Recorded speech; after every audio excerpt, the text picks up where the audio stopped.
ओम शांति। बाबा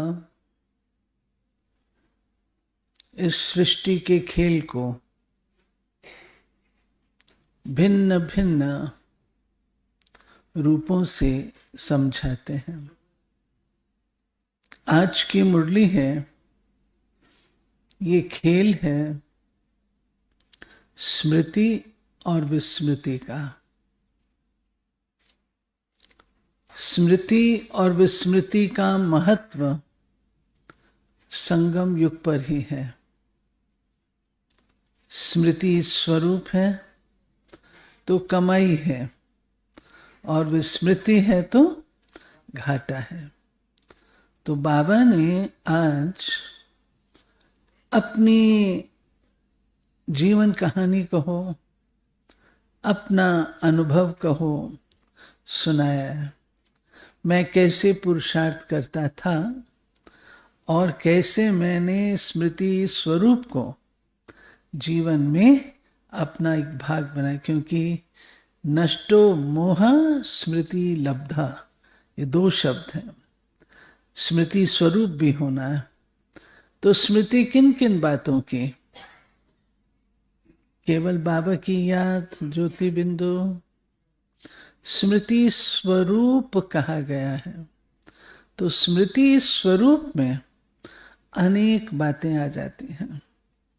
सबसे पहली बात स्व की पहचान। अगर स्मृति स्वरूप कहें तो पहले स्व की पहचान, फिर अपने स्वरूप की पहचान, मैं ज्योति बिंदु हूं। तीसरी स्मृति अपने स्वधर्म की पहचान। मेरा धर्म है पवित्रता और शांति, सत्यता, ये मेरा धर्म है। चौथी स्मृति स्व के गुणों की, मेरे गुण कौन से हैं।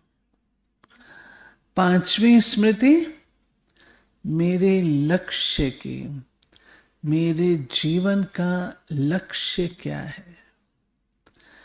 छठी स्मृति अपने घर की, मेरा घर कौन सा है, मैं कहाँ पर हूँ, कहाँ मुझे जाना है।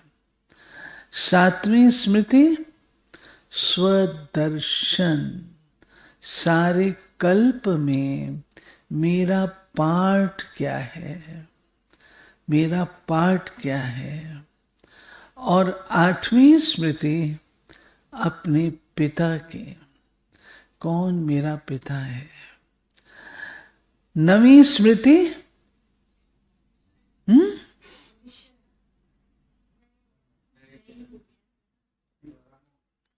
अपने वर्षे की, वर्षे की, मेरा वर्षा क्या है, मैं उस वर्षे के लायक, वर्षे के उसमें। ये स्मृतियां हमारी बुद्धि में घूमती रहनी चाहिए। इनको बाबा कहते हैं स्मृति स्वरूप बनना। स्मृति मात्र मैं ज्योति बिंदु, बाबा ज्योति बिंदु, ये नहीं है, लेकिन इन सब बातों के स्वरूप होना, उसको बाबा कहता है स्मृति स्वरूप। ठीक है, सुनते हैं बाबा के आज के डायरेक्ट महावाक्य। मीठे बच्चे, अपनी जांच करो कि कितना समय बाप की स्मृति रहती है, क्योंकि स्मृति में है ही फायदा, विस्मृति में है घाटा। प्रश्न है, इस पाप आत्माओं की दुनिया में कौन सी बात बिल्कुल असंभव है और क्यों? यहां कोई कहे हम पुण्य आत्मा हैं, ये बिल्कुल असंभव है, क्योंकि दुनिया ही कलयुगी तमो प्रधान है। मनुष्य जिसको पुण्य का काम कहते हैं, वो भी पाप हो जाता है, क्योंकि हर कर्म विकारों के वश होकर करते हैं। ओम शांति। ये तो बच्चे समझते होंगे हम अभी ब्रह्मा के बच्चे, ब्रह्मा कुमार कुमारियां हैं, फिर बाद में होते हैं देवी देवता। ये तो तुम ही समझते हो, दूसरा कोई नहीं समझते। तुम जानते हो हम ब्रह्मा कुमार कुमारियां बेहद की पढ़ाई पढ़ रहे हैं। 84 जन्मों की पढ़ाई भी पढ़ते, सृष्टि चक्र की पढ़ाई भी पढ़ते हैं। फिर तुमको ये शिक्षा मिलती है कि पवित्र बनना है। यहां बैठे तुम बच्चे बाप को याद तो जरूर करते हो पावन बनने के लिए। अपने दिल से पूछो, सच सच हम बाप की याद में बैठे थे या माया रावण बुद्धि को और तरफ ले गई? बाबा कहते चेक करो, जब याद में बैठते हो तो कितना समय बाबा की खालिस याद होती है, या बीच में बुद्धि जो है राउंड लगा करके आती है। तो चेक करो। बाप ने कहा है माम एकम याद करो तो पाप कटे। अब अपने से पूछना है, हम बाबा की याद में रहे या बुद्धि कहाँ चली गई? स्मृति रहनी चाहिए। कितना समय हम बाबा की याद में रहे, कितना समय हमारी बुद्धि कहाँ कहाँ गई। अपनी अवस्था को देखो। जितना टाइम बाप को याद करेंगे उससे ही पावन बनेंगे। जमा और ना का भी पोता मेल रखना है।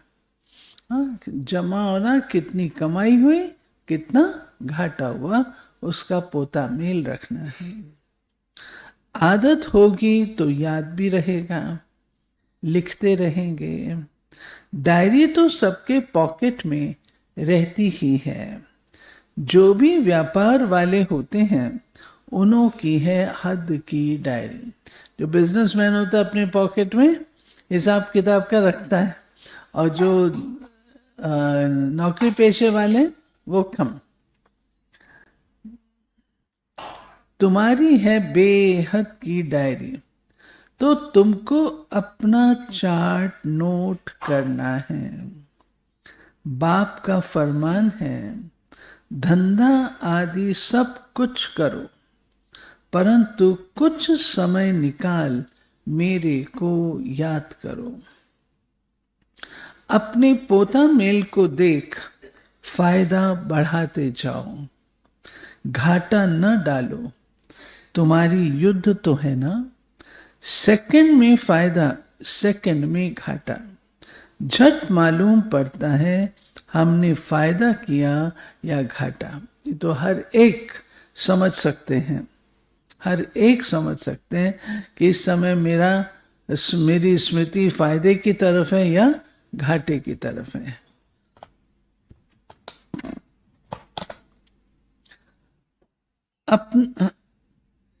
बाबा कहते हैं घाटा न डालो।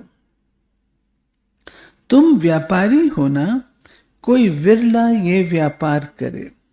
स्मृति से है फायदा, विस्मृति से है घाटा। ये अपनी जांच करनी है। जिनको ऊंच पद पाना है उनको तो ओना रहता है। देखें हम कितना समय विस्मृति में रहे। यह तो तुम बच्चे जानते हो, हम सब आत्माओं का बाप पतित पावन है। हम असुल आत्माएं हैं, अपने घर से यहां आए हैं। ये शरीर लेकर पाठ बजाते हैं। शरीर विनाशी है, आत्मा अविनाशी है। संस्कार भी आत्मा में रहते हैं। बाबा पूछते हैं, हे आत्मा, याद करो इस जन्म के छोटेपन में कोई उल्टा काम तो नहीं किया है?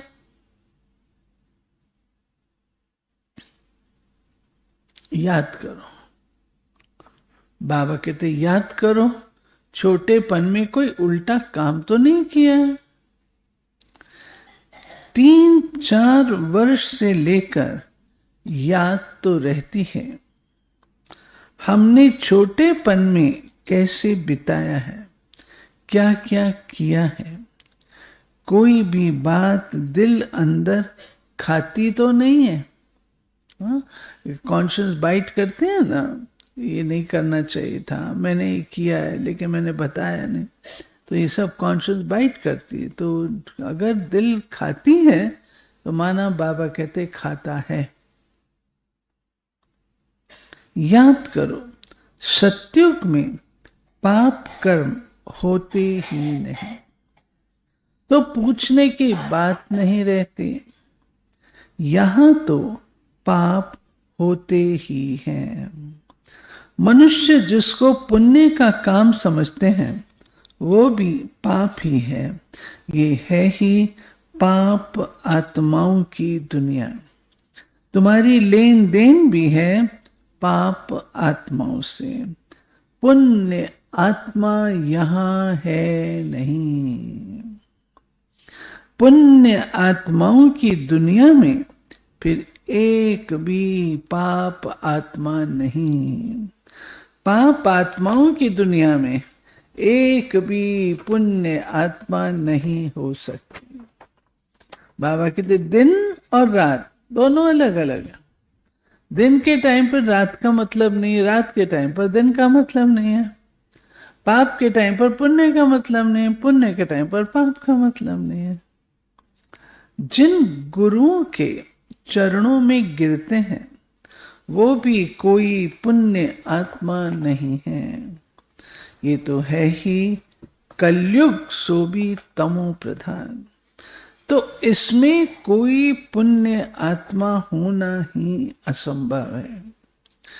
पुण्य आत्मा बनने लिए ही बाप को बुलाते हैं कि आकर हमको पावन आत्मा बनाओ। ऐसे नहीं कोई बहुत दान पुण्य आदि करते हैं, धर्मशाला आदि बनाते हैं, वो कोई पुण्य आत्मा है नहीं। धर्मशाला बनाया, शादियों के लिए हॉल बनाया, अतः पुण्य नहीं है। नहीं, शादियों आदि के लिए हॉल आदि बनाते हैं, ये कोई पुण्य थोड़ी है। साउथ इंडिया में उसमें शादियों के हॉल को बोलते हैं कल्याण मंटपम।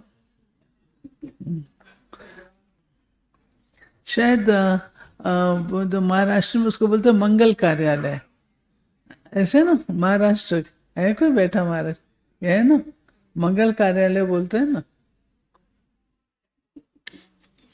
बाबा कहते हैं ये समझने की बातें हैं। ये है रावण राज्य, पाप आत्माओं की आसुरी दुनिया। इन बातों को सिवाय तुम्हारे और कोई नहीं जानते। रावण भल है परंतु उनको पहचानते थोड़े हैं। शिव का चित्र भी है परंतु पहचानते नहीं हैं। बड़े बड़े शिवलिंग आदि बनाते हैं, फिर भी कह देते नाम रूप से न्यारा है, सर्वव्यापी है। इसलिए बाप ने कहा है यदा यदा ही धर्मस्य ग्लानिर्भवति भारत। भारत में ही शिव बाबा की ग्लानि होती है। जो बाप तुमको विश्व का मालिक बनाते हैं, तुम मनुष्य मत पर चल उनकी कितनी ग्लानि करते हो। जो बाप तुमको देवता बनाता है, जो बाप तुमको कीचड़ से निकाल करके अपने दिल का टुकड़ा बनाता है, उसको तुम क्या करते हो? इतनी ग्लानि करते हो। बाबा कहते हैं मनुष्य मत और ईश्वरीय मत का किताब भी है, ये तो तुम ही जानते हो और समझाते हो। हम श्री मत पर देवता बनते हैं, रावण मत पर फिर आसुरी मनुष्य बन जाते हैं। मनुष्य मत को आसुरी मत कहा जाएगा। आसुरी कर्तव्य ही करते रहते हैं। मूल बात ईश्वर को सर्वव्यापी कह देते हैं। कच्छ अवतार मच्छ अवतार तो कितने आसुरी छीछी बन गए। तुम्हारी आत्मा कच्छ मच्छ अवतार नहीं लेती, मनुष्य तन में ही आती है। अभी तुम समझते हो हम कोई कच्छ मच्छ थोड़ी बनते हैं, 84 लाख योनि थोड़ी लेते हैं। अभी तुमको बाप की श्रीमत मिलती है। बच्चे तुम 84 जन्म लेते हो, कहाँ 84 और कहाँ 84 लाख। कहा गया 1,84,00,000। लख शब्द के 3 अर्थ। लख माना देखना, लख माना लक्ष्य और लख माना लाख। तो बाबा ने कहा 84 जन्मों की कहानी को देखो, समझो, परंतु वह ना करके उसको 84 लाख फिर ले गए। अब पूछो कितनी योनि, तो हर एक की योनि जो राउंड नंबर बताए थे। कोई भी वो नहीं है, कौन से नंबर बोलते हैं उनको? हाँ, ऑन, कोई भी ऐसे नंबर नहीं है ऑड, कोई भी ऑड नंबर नहीं है, सब इवन नंबर है। 5,000 कुकर में, 10,000 पंछियों में, बस सीधा सीधा ऐसे है। कोई तो हो 10,220, 223 कुछ तो हो। तो बाबा कहते हैं नहीं, ये सब मिक्स हो जाता है। जब ये सारी बातें बाबा समझाते हैं, उसके बाद तो सत्युग आ जाता है। हमेशा शास्त्र लिखे जाते हैं धर्म स्थापक के जाने के बाद। तो शिव बाबा के जाने के बाद लिखने की मार्जिन ही नहीं रहती है, क्योंकि सत्युगी दुनिया है, वहां जरूरत नहीं है। फिर द्वापर में लिखे जाते हैं, तो द्वापर में जो लिखे जाते हैं तो यादाश्त भी तो कम होती है। आज आपसे पूछें भाई कल आपने क्या खाया था, आपको सोचना पड़ता है। तो 84 जन्मों की इतनी पुरानी 2500 साल पुरानी बात याद करने में कुछ तो होगा, तो गड़बड़ होगी, ऐसी गड़बड़ होगी। तो बाबा कहते हैं 84 और 84 लाख का क्या परसेंटेज कहेंगे? झूठ तो पूरा झूठ, सच की रत्ती नहीं।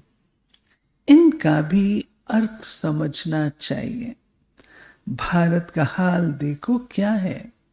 भारत सचखंड था जिसको हेवन कहा जाता था।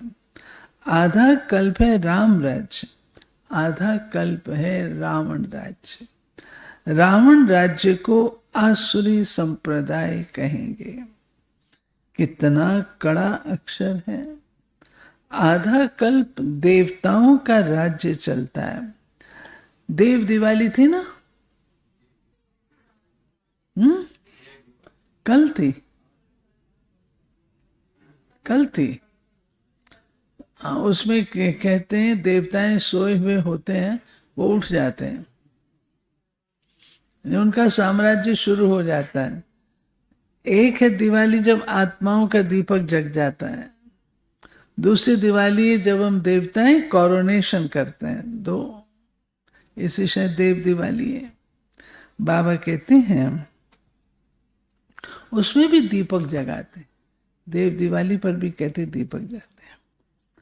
आधा कल्प है राम राज्य, आधा कल्प है रावण राज्य।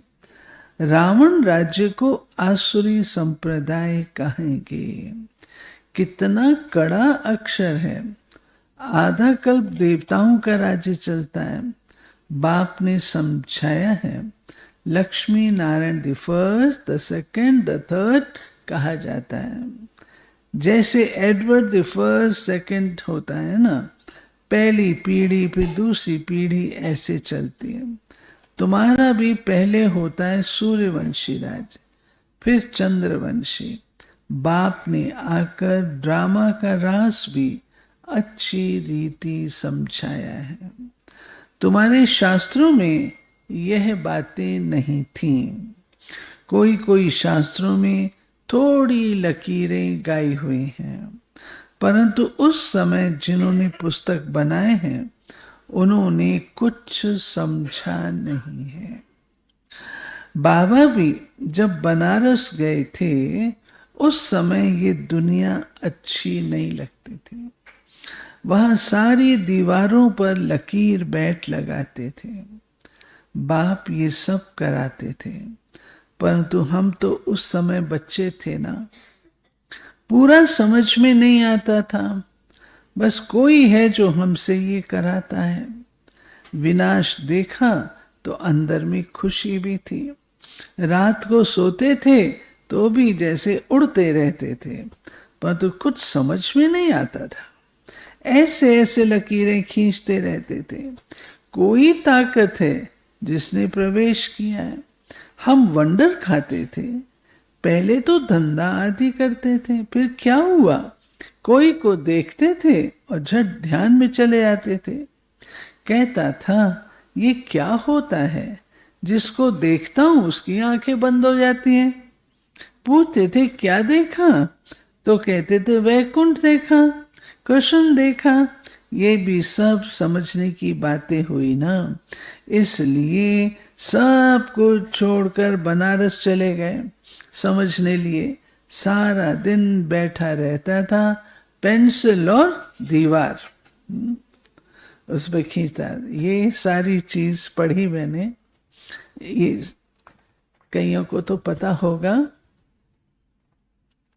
बाबा को जब वैराग्य आया है, और ये तो आप लोगों को बताया है कि शिव बाबा ने इस रथ को तैयार किया है, तो बाबा ने पहले, शिव बाबा ने पहले वैराग्य लाया इस आत्मा में। बाबा को हीरे पत्थर नजर आने लगे, हीरे नजर ही नहीं आते थे। तो बाबा कलकत्ता में जाकर अपने पार्टनर के साथ हिसाब किताब का जो तुमको करना कर दो, मुझे मुक्त कर दो। फिर बाबा वहां से बनारस आते हैं, काशी विश्वनाथ। बनारस में जब आते हैं तो बाबा अपने मित्र के घर में रहते हैं। वो मित्र की कोठी आज भी बनारस में है, परंतु जब हमने पहले देखी थी तब वो बहुत बड़ी थी, बहुत बड़ा उसका लॉन था, उसमें चबूतरे बने हुए थे और बाबा उन चबूतरों पर रात रात भर बैठे रहते थे, सो विचार निमग्न रहते थे। और उधर जो थी वो हम लोगों ने देखी, दिखाई दी, जो ये थी क्या कहते हैं, दीवारें, दीवारों पर बाबा जैसे ये सृष्टि चक्र का वो खींच रहा है, ऐसे ऐसे लकीरें खींचते थे। और उनके मित्र बताते थे, हमने मित्र से तो नहीं मिला, लेकिन मित्र के आगे जो लोग होते हैं उन्होंने बताया कि कैसे बाबा रात रात भर इसमें जागते थे। तो ये उस समय की बात है। अभी तो उन्होंने बनारस की वो जो लॉन था पूरा, वो थोड़ी मार्केट वहाँ बना दी, आधा कर दिया।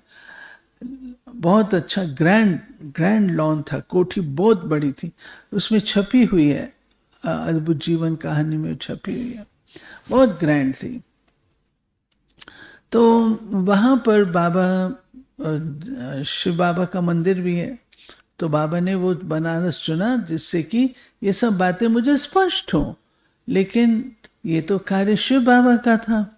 तो शिव बाबा जब स्थापना का कार्य शुरू हुआ है ऐसे, तो बाबा ऐसे बैठते थे, जिसको देखते दृष्टि, इसको देखें तो इनको ट्रांस में चले गए, आंखें बंद हो जाती थी। बाबा ने कहा ना आंखें बंद, तो ये क्या होता है? फिर पूछते भी तुम्हारी आंख बंद हुई, तुमने क्या देखा? तो कोई कहता था श्री कृष्ण देखा, कोई कहता था वैकुंठ देखा, कोई कहता था विनाश देखा, कोई कहता था ज्योति बिंदु देखा। तो बाबा सोचते थे, ब्रह्मा बाबा, ये सब मुझे क्या हो रहा है? ये स्पष्ट तो नहीं था ना, ये क्या हो रहा है? वो बाबा अपना अनुभव बता रहे हैं। फिर धीरे धीरे स्पष्ट हुआ कि ये शिव बाबा की प्रवेशता और ये कार्य शिव बाबा का है, तुम्हारा नहीं है। क्योंकि अब श्रीमद् भगवत गीता पढ़ते थे तो नए नए मीनिंग्स बाबा को इमर्ज होते थे, जिसको सुनने के लिए लोग आने शुरू हो गए और इस तरीके से सत्संग चालू हुआ। ये शुरुआत की बात बाबा ने आज बतलाई है। इसी से लोगों ने कहा कि ये जादूगर है, ये बंगाल कलकत्ता से वापस आया ना, तो कहा कि ये जादूगर है, कलकत्ता से जादू सीख के आया है, जिसको देखता है उसको ये हो जाता। अरे जादू थोड़ी, बाबा के अपने हाथ में थोड़ी था। तो बाबा कहते हैं पेंसिल और दीवार, और कोई धंधा ही नहीं। बेबी थे ना, छोटा था ना, बेबी था, अभी नया नया शुरू हुआ था बाबा का। ऐसे ऐसे जब देखा तो समझा अब ये कुछ करना नहीं है, धंधा आदि छोड़ना पड़ेगा। खुशी थी ये गधाई छोड़नी है, रावण राज्य है ना, रावण पर गधे का शीश दिखाते हैं। तो ख्याल हुआ ये राजा ही नहीं गधा ही है। गधाई माना मेहनत का काम और ये सब, कोई जिससे कोई प्राप्ति सदा काल की नहीं है, ये सब रियलाइजेशन हुआ। गधा घड़ी घड़ी मिट्टी में लथेड़ कर धोबी के कपड़े सब खराब कर देता है। बाप भी कहते तुम क्या थे, अब तुम्हारी क्या अवस्था हो गई है। ये बाप ही बैठ समझाते हैं और ये दादा भी समझाते हैं, दोनों का चलता रहता है। ज्ञान में जो अच्छी रीत समझाते हैं वो तीखे कहेंगे, नंबरवार तो है ना। तुम बच्चे भी समझाते हो, यह राजधानी स्थापन हो रही है, जरूर नंबरवार पद पाएंगे। आत्मा ही अपना पाठ कल्प कल्प बजाती है, सब एक समान ज्ञान नहीं उठाएंगे। ये स्थापना ही वंडरफुल है, दूसरे कोई स्थापना का ज्ञान थोड़ी देते हैं। समझो सिख धर्म की स्थापना हुई, शुद्ध आत्मा ने प्रवेश किया, कुछ समय के बाद सिख धर्म की स्थापना हुई। उनका हेड कौन? गुरु नानक। उसने आकर जप साहब बनाया। पहले तो नई आत्माएं होंगी क्योंकि पवित्र आत्मा होती है, पवित्र को महान कहते हैं। सुप्रीम तो एक बाप को ही कहा जाता है, वो भी धर्म स्थापना करते हैं तो महान कहेंगे, परंतु नंबरवार पीछे पीछे आते हैं। 500 वर्ष पहले एक आत्मा आई, आकर सिख धर्म स्थापन किया। उस समय ग्रंथ कहाँ से आएगा? जरूर सुखमणि जप साहब आदि बाद में बनाए होंगे ना। क्या शिक्षा देते हैं? उमंग आता है तो बाप की बैठ महिमा करते हैं।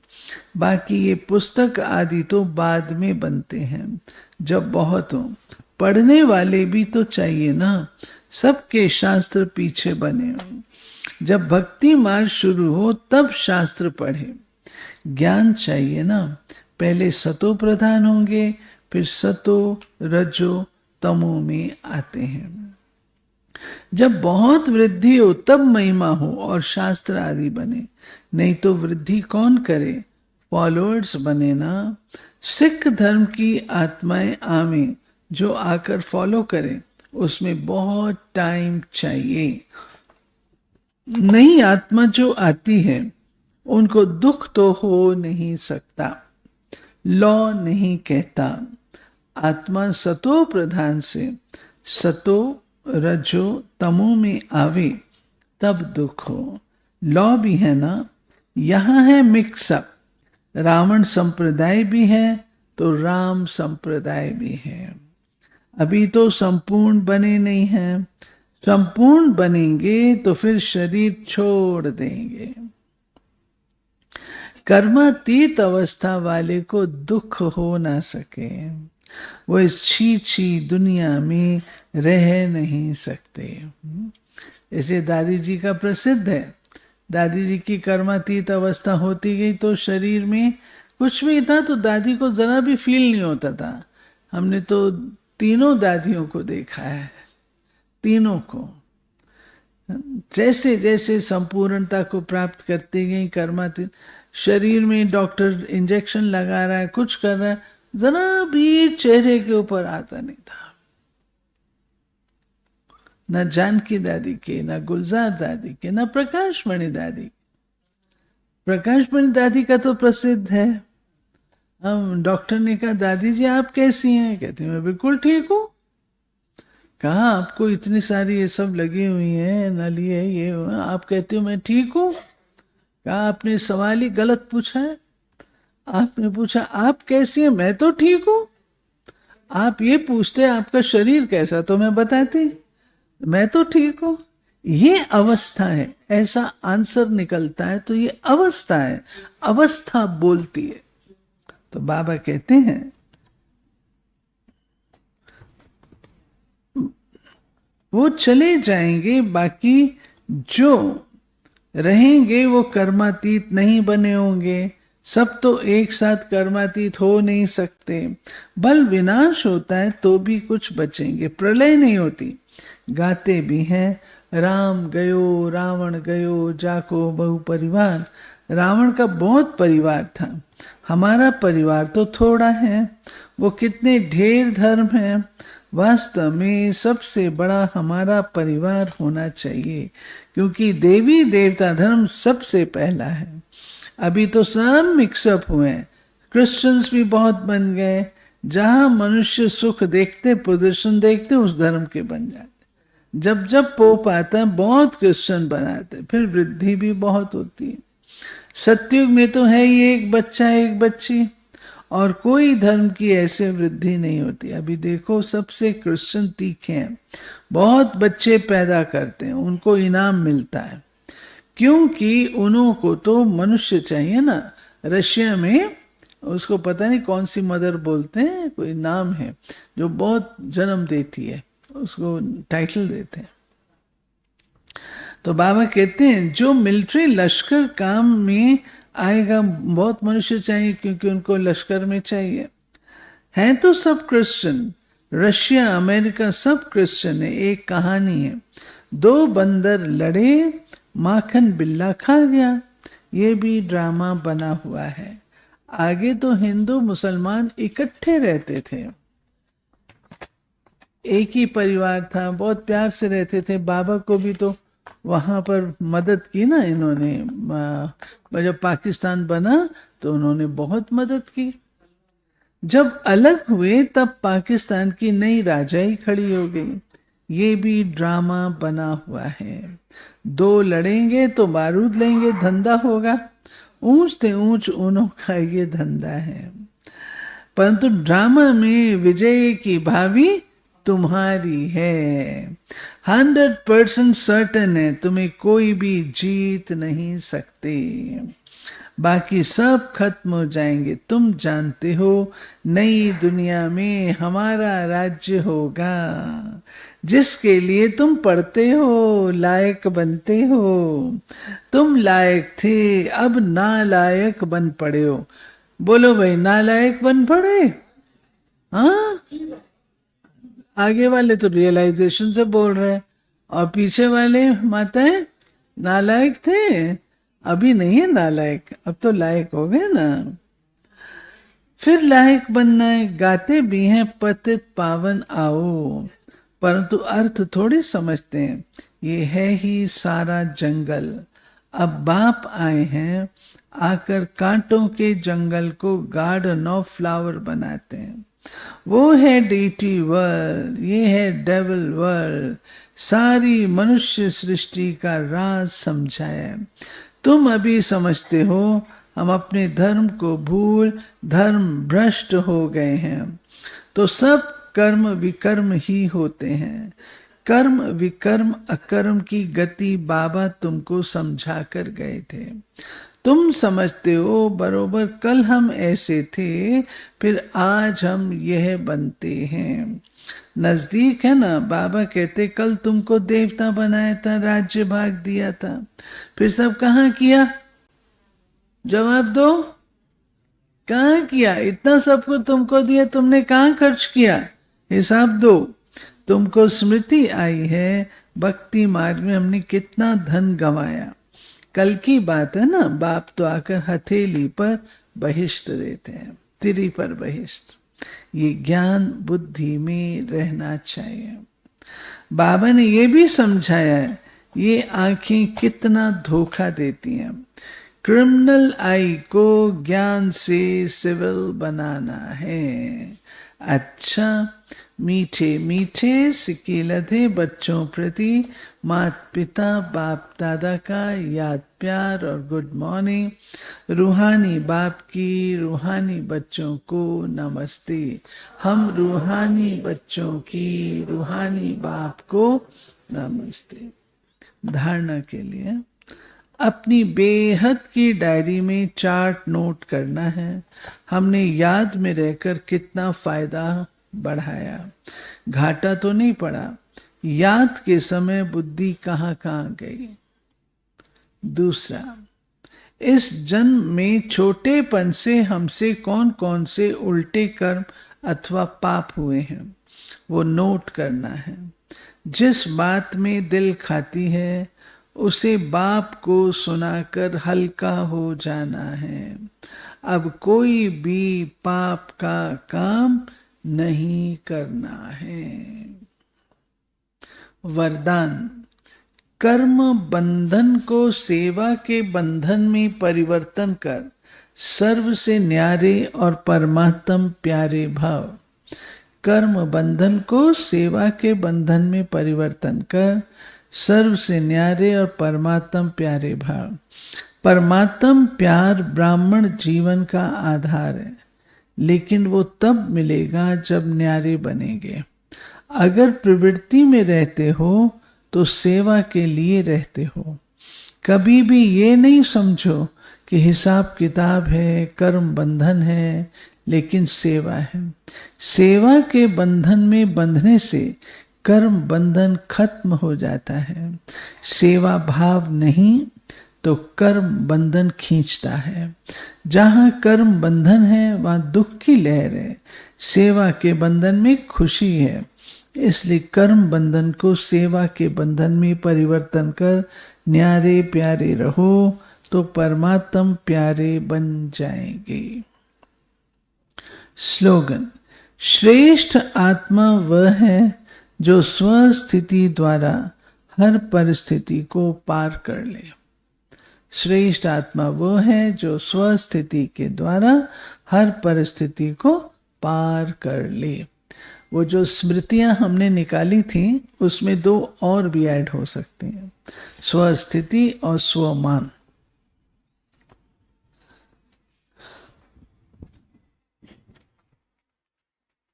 व्यक्ति शैली जैसे आजकल के जमाने में पैर के नीचे पहिए लगाकर दौड़ते हैं, स्केटिंग करते हैं, वो कितने हल्के होते हैं, उनकी रफ्तार तेज हो जाती। जब बाप चला रहा है तो श्रीमत के पहिए लगने से स्वतः ही पुरुषार्थ की रफ्तार तेज हो जाएगी, सफलता मिलती रहेगी। सेवा में कोई भी कदम उठाते हो तो 3 बातें याद रखो। सेवा में कोई भी कदम उठाते हो तो 3 बातें याद रखो। एक नामी, एक का ही नाम बाला हो। दूसरा एक मत, तीसरा इकोनॉमी। एक नामी, एक मत और इकोनॉमी।